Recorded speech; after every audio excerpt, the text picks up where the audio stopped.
order the regular meeting of the Rio Dell City Council. Roll call, please. Mayor Dorns. Here. Mayor Pro Tem Carter. Here. Councilmember Orr.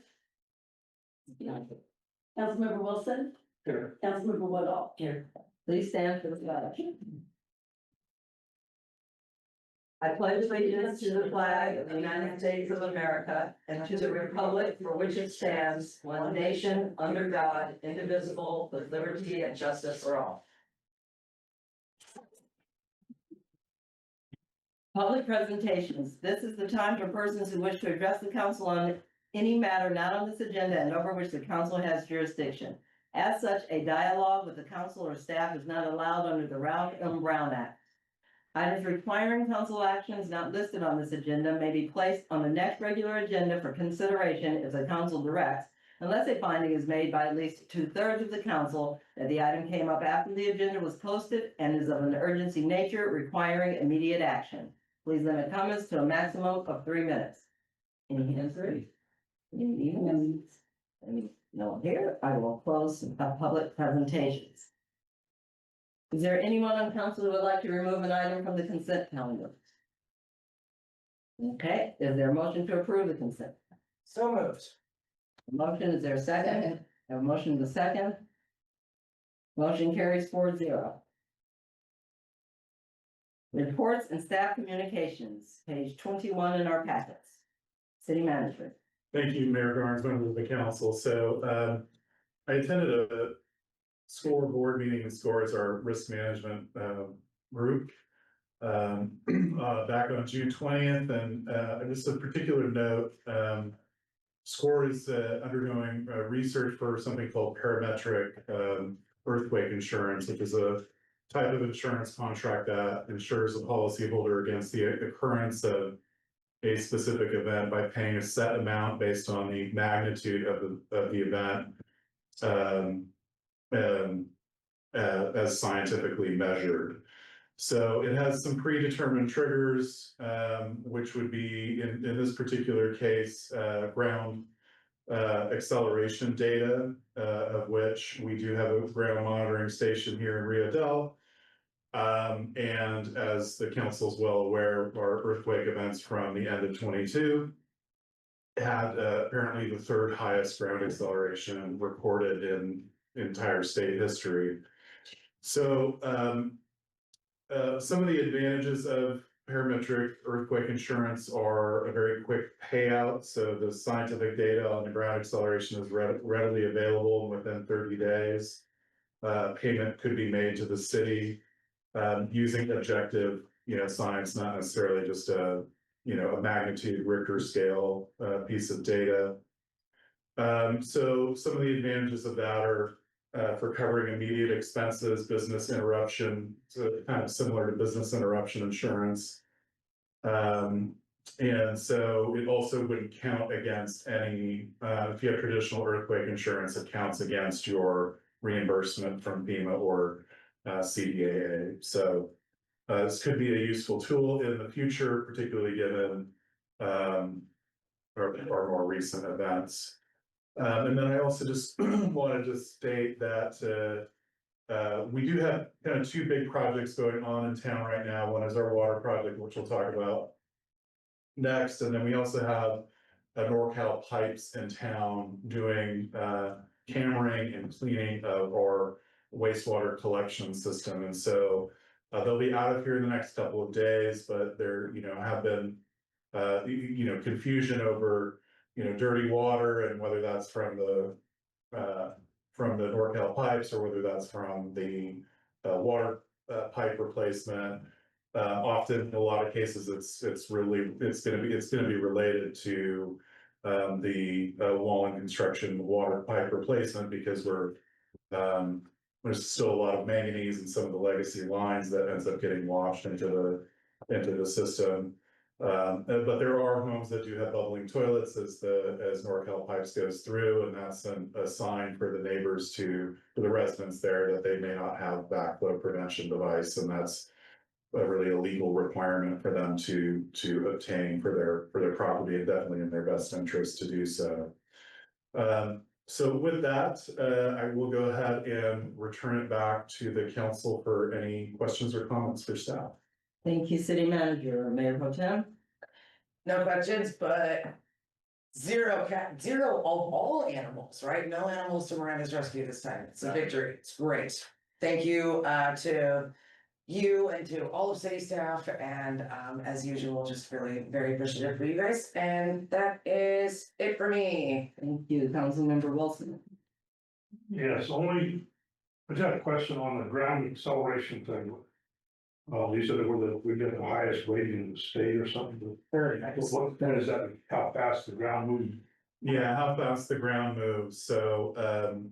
So that was a report out from Lori Dangler, a professor at Cal Poly Humboldt, who had reported that, and I think, that was in one of her report outs from the earthquake. And so basically, it's what it means, just the actual shape force in a local area. And so, How fast the wave yeah. from here to here?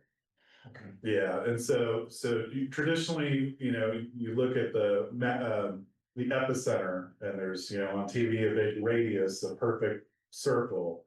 But the reality is the ground acceleration data is very different from locality to locality. So, for example, that earthquake epicenter was closer to Ferndale. But yet there was more damage and more ground acceleration in Rio Dell than there was in Ferndale. I echo that, this seemed for the magnitude that I think was a 5 something. It just seemed a lot more violent than anything It was very. that I've experienced. It was very. Need to get that there and explain a couple things, but I still can't explain it. No. All right, thank you. I think that's all I have as a question. Okay, thank you. Councilmember Woodall? Just wanted to thank the police department and the community service, Mary, for taking care of the issue of town. The old gas station. Yes, And I can't believe one day I drove by and it was just taken care of.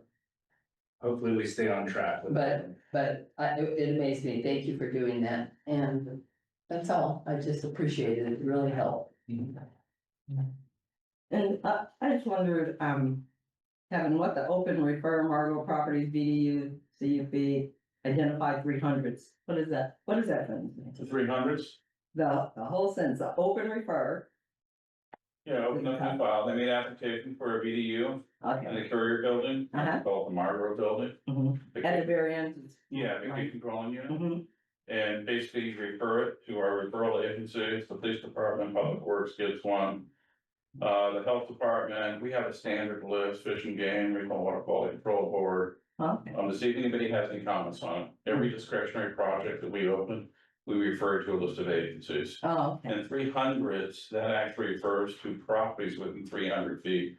We are legally obligated to notify them by mail that we received an application, and they are invited to comment on it if they so desire. Thank you. You're welcome. And again, I echo everyone, thanks staff in its entirety. You guys are awesome and we really truly appreciate you.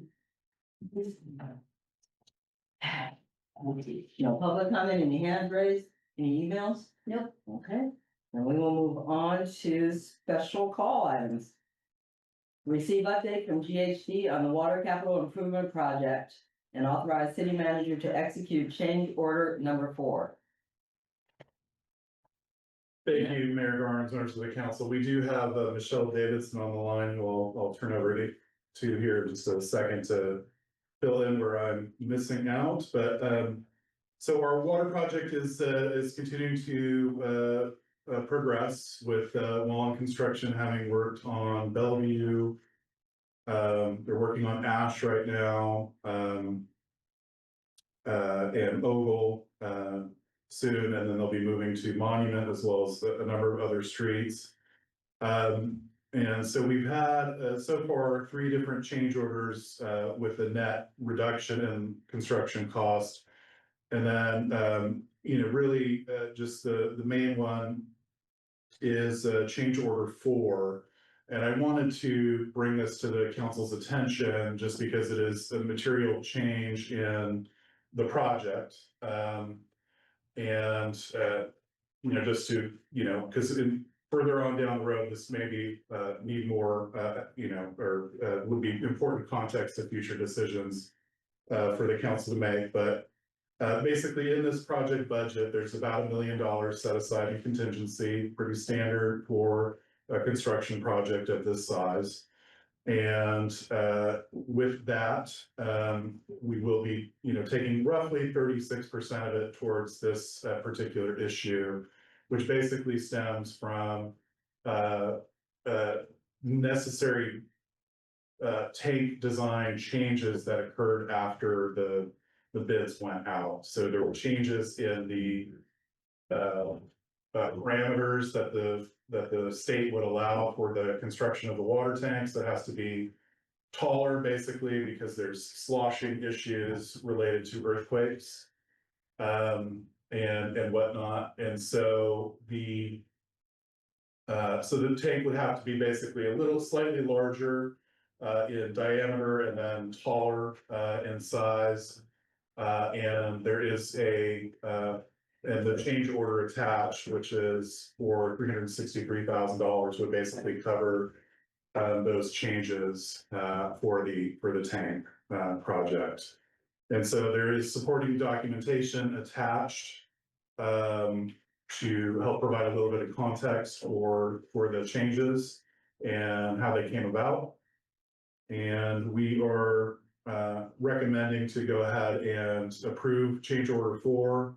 We'd like to do so as soon as possible, just because of the change in steel prices, continuing to ramp up, and we don't want to incur too many more delays that'll add to project costs. But we wanted to just bring this forward for the council's awareness, because it does limit the amount of money that we will have towards the end of the project to further expand and do other components of the water system.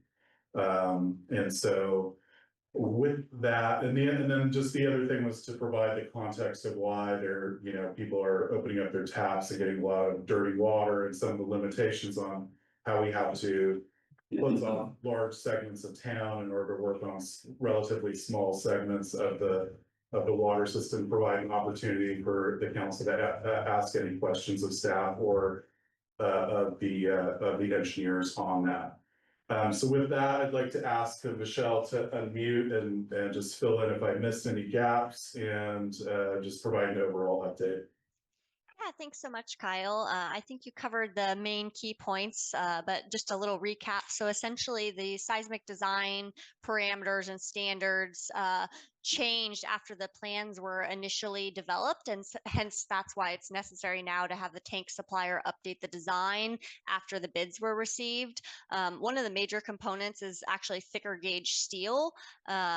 And the benefit to the city, so there's kind of 3 key points here. There's increased capacity. So this will actually, with the modifications to the diameter and the height, this will provide the city with an extra 120,000 gallons of capacity, which I think is something the operations staff and city always appreciates, having a little bit more capacity in your system. So that's an added benefit.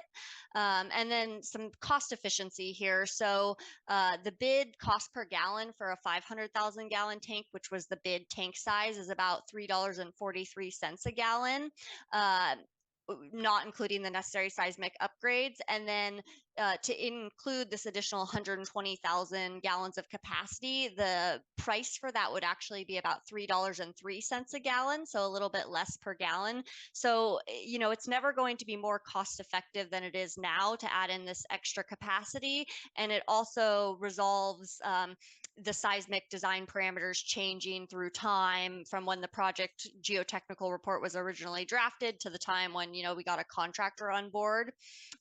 One other thing to note is that this does not affect the hydraulic compatibility of these 2 tanks. There is a hydraulic component because there are 2 tanks in series right next to each other. So that would not present any challenges from a design perspective. So GHD's recommendation is to proceed with this change because, while it is expensive, it'll never be more cost effective to add the capacity to the system now. And it will provide an added benefit, giving that, additional capacity. And is necessary to mitigate the seismic design issues going on right now that happen through time. I want to open it up if there's any specific questions folks want to ask. I'm happy to try to provide answers if there are specific items folks are curious about.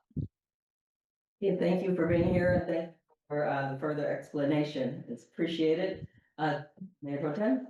Oh, No, it doesn't really sound like we have much of a choice, yeah, this. Yeah. Okay, no questions, thank you. Councilmember Woodall? no. Councilmember Wilson? I'm good. I think we are all good. It was very well explained and we understand the importance of it, so we're all on board. Sounds Well, like we're gonna take a vote, I'm sure. Well, thank you so much for having me today and allowing me to present. Appreciate your time. Yeah, thank you. So is there a motion to approve? Oh, is there any public comment on this item? Any hands raised? Thank you, Tom. Any emails? Okay, thank you. So is there a motion to approve the city manager to execute change order number 4? So moved. Is there a second? Second. Motion and a second. Please vote. Motion carries 4-0. Oh, What happened? okay. Now we move on to ordinances and special resolutions. Introduction and first reading by title only of 415-2025, amending chapter 17 zoning of the Rio Dell Municipal Code to update the city's density bonus ordinance to reflect changes made in the state law, establish accommodations requests, and single room occupancy regulations, and amend the town center and residential multifamily designations to allow single room occupancy usage. Page 44 in our packets. I'll go ahead and turn this over to our Community Development Director, Mr. Kevin Caldwell. Thank you, Mayor Garnick, member of the council. This is a text amendment to our zoning regulations. It's actually mandated by the state of California. Our density bonus regulations were actually updated last in 2014. A number of changes have been made. We also identified all 3 of the components of this ordinance in our housing element as part of an implementation program that we would do. And so we're following through with that. Again, the first one is the density bonus regulations. And all they do is we just adopt exactly what the state mandates us to adopt. And that's what we're doing here. As far as reasonable accommodations, that's provision that basically requires the city to make reasonable accommodations, typically regarding setbacks. If somebody were to come into the city, they needed to provide an accessible ramp up to the house, but it was within a setback area, a 5-foot side yard setback or a 20-foot front yard setback. Typically, you have to run them through a variance process. This allows the planning director to actually sign off on that administratively, have to run them through that. The other one is what's called single room occupancy units. And typically you see those in larger cities and they're developed in failed motels. The city of Eureka has a number of SROs on old hotels. And again, it's another state mandate that we have to do. SROs are typically a minimum of 150 square feet up to about 400 square feet. If there's 16 units or more in an SRO facility, they have to actually have an on-site manager. The 2 zones that we're recommending they be allowed in would be the residential multifamily zone and the town center zone. The likelihood of having SROs in the immediate or near future are probably not very great. But again, we are obligated by state law to incorporate SROs, reasonable accommodations, and density bonus regulations.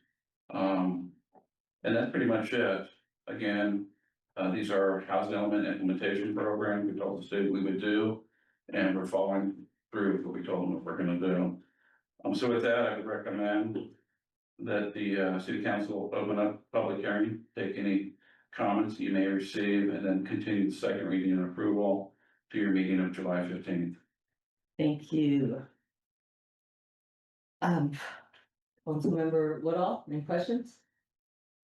So on the SRO, where do they have to be built? I mean, can they be built? They can be built. I don't see that happening. But it could. They could, yeah, residential multifamily zone, and our only residential multifamily zone in the city is where the Danco project is, the senior terrace apartments, and the Rio Dell apartments. So we don't have any empty lots. We don't have any empty lots, those are all built out. And then the town center zone, I think we only have a couple empty lots in town center. I believe there's two on the south side of Brooklyn. And then there's one between E&J Liquors and the old pizza factory building. So it's just kind of. And then like you there's said. one, just north of the Eagle Prairie Professional Building and the tattoo shop. But you typically see a converted motel, converted into SRO units. Okay, thank you. You're welcome. Councilmember Wilson? Yeah, I want to think, so this is like adding a room or converting a room in a dwelling so that somebody can live or dwell in that without, you don't have to put a bathroom into it. Yeah, but it's not a dwelling, it's more of a, that would be an ADU or a junior ADU. And they're allowed to do that right now, under our current state law, under ADU regulations. But this is, again, typically seen when you have a conversion of a motel or a hotel. They do not have to have bathrooms, they could have a common bathroom. They do have to have a kitchenette of some sort. Other than that, they're basically a glorified motel room. Thank you. No, I lived in those all through college, I know, since we're watching it. Yeah, there's some good dorm room. I was fine, it was, but yeah, once again, we kind of have to do this. We're all good. Yeah, we're up on the other side, no questions, thank you. Would you have any questions, sir? No, I'm just glad to see Karen still hanging in there. Glad to see you too. That's awesome. Any hand raised, any emails? Yep. Okay, is there a motion to accept the first reading and carry over to the second reading at our next council meeting? So, Have a motion, is there a second? Second. Have a motion and a second. Motion carries 4-0. Council reports, Mayor Pro Tem. thank you, last week I attended the REDEC meeting, that's the Regional Economic Development Commission. We heard about the golden mussel, the invasive golden mussel, so there's a new invasive mussel.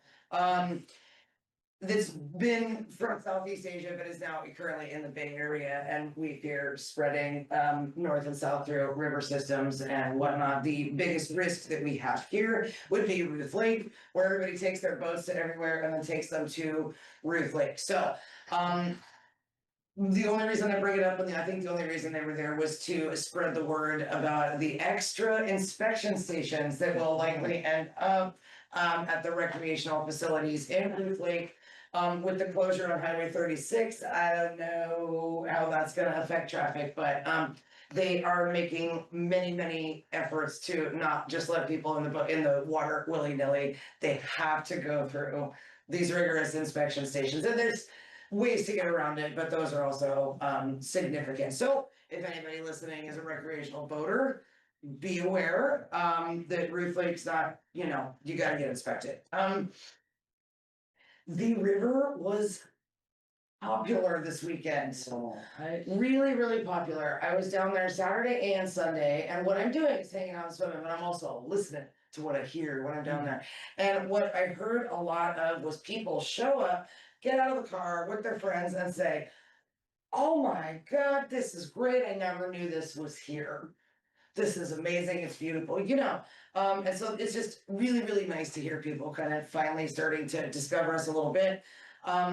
Went down both days later in the evening to pick up trash. There wasn't really any trash, so the people are being respectful. Just out of curiosity, I swung by Proper Wellness on Monday, and they indeed did very good business over the weekend. So I just was curious, and they did well. And with that, I've been hearing also lots of good feedback from the community, like from Fortuna Lolita people mostly about the trail, people coming down here just to check it out.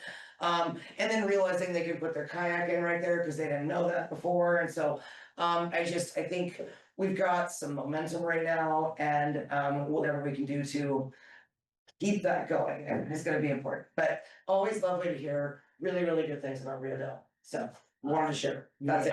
Thank you. Councilmember Wilson. Just had RCEA and without trying to go into, there's a lot to it, but it's a boring type kind of thing.